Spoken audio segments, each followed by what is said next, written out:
Okay, here's book 4, lines 693 through 705. We've just had Dido's gruesome death in the previous section.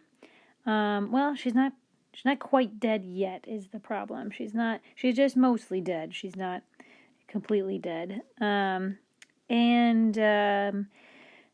Then we have Juno, omnipotent Juno. She's all-powerful Juno, which is interesting because she can't stop a little guy named Aeneas from getting to Italy. Having pitied the long suffering, the long lingering pain, and the difficult death, she sent down Iris from Olympus, who might loosen the wrestling soul and the bound limbs. For since she was dying not by fate nor by a deserved death, but miserable before her day and inflamed suddenly by a passion. It doesn't say it, but inflamed by a passion that Juno and Venus cooked up for her. So, yeah, the gods were meddling in her life, and now she's dying because of it. So, I guess Juno feels a little bad. Proserpina, right? So that's Persephone.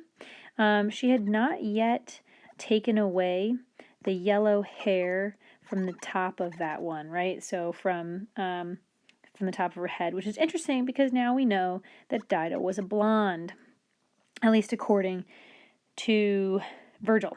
And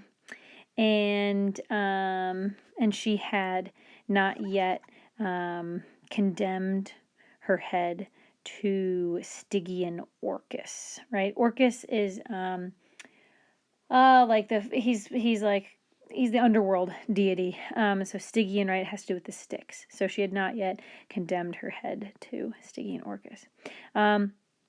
Therefore, dewy Iris, flew down with yellow wings through the sky.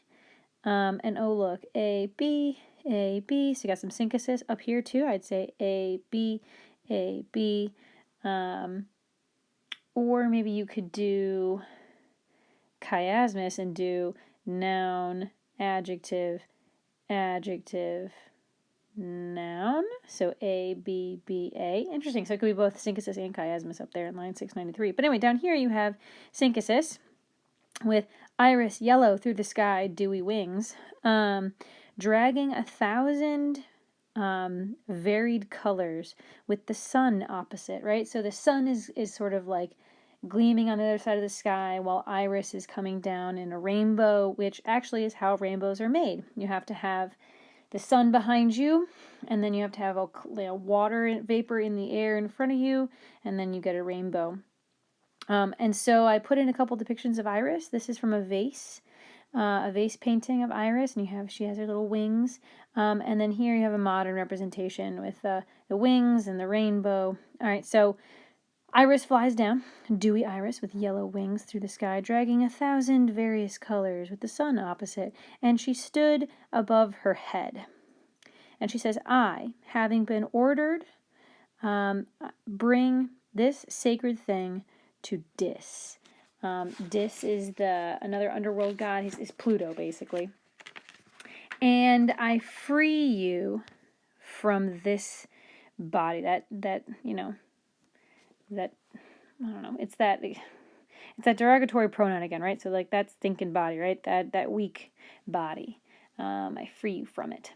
And then close quote, right? So thus she spoke. And she cut the hair with her right hand. And all the warmth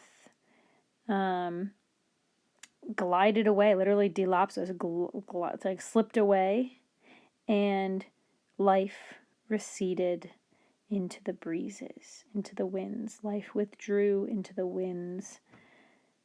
Well, thus passes the Queen of Carthage. That's the end of Dido. Iris delivers her soul to the underworld, and we will see her there in Book 6.